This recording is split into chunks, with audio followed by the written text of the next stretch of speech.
Overthinking is when you imagine what your future will look like 10 years from now. As you hesitate in choosing between two options presented, considering it to be a life or death decision. It's dwelling on the past long after a relationship has ended. It's picking apart a situation and creating a problem before it even exists. It's repeatedly choosing to sit on the sidelines to observe and analyze an event instead of actively participating in it. If you identify strongly with many of these examples, then it may be time to think about how to think less. Here are 5 ways to help you stop overthinking. 1. Schedule a time to reflect. It's impossible to get rid of thoughts altogether and separate your mind from yourself. But to give yourself a sense of control over your thoughts, you can start reserving a fixed amount of time for them. You can give yourself 5 minutes to think, worry, and analyze. Then, once the time is up, you can spend the next 10 or 20 minutes reflecting on the situation and write about your concerns. Once that time is also eventually up, you can throw away the piece of paper. If you find yourself thinking about the situation again even outside your scheduled time to reflect, tell yourself that you can think about it later. 2. Practice mindfulness. Mindfulness is being able to focus on the present, rather than ruminating on the past or worrying about the future. Mindfulness is such a powerful tool that by incorporating just 1.5 hours of it can lead to structural changes in our brains.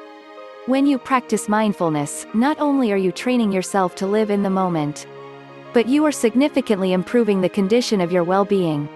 When you take control of your thoughts, rather than letting them consume you. 3. Put things in perspective.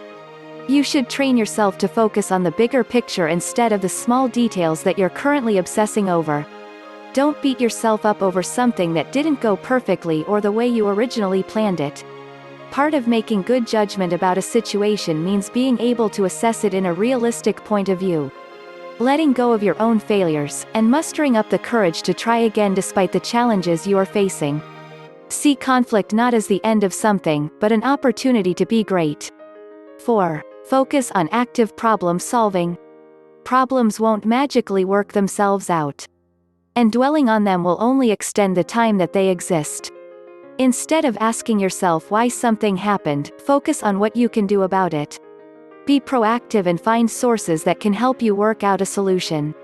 Whether you turn to self-help books or get advice from a professional or someone who has been in a similar situation, remind yourself that you don't have to go through it alone. Build a good support system with others in which you can lean on each other in times of trouble and come up with a solution together. 5. Communicate your thoughts more. Overthinking is an effect of anxiety. To prevent yourself from indulging in overthinking, communicate your thoughts to give yourself a sense of alleviation, instead of internalizing your concerns and letting them fester inside. However, individuals with anxiety may have difficulty speaking interpersonally, because they tend to overthink how to deliver their words before they're even spoken, making it harder for them to say what they actually mean. To ease the tension from situations like this, people with anxiety find that they can express themselves more freely on the internet and social media, because they can edit their words accordingly before they make a post that communicates their thoughts. Ultimately, anxious people who overthink experience a rush of adrenaline when they finally get something off their chest, which shows that communication is essential to regulating our thoughts. Do you find these tips helpful? Please be sure to leave a comment down below.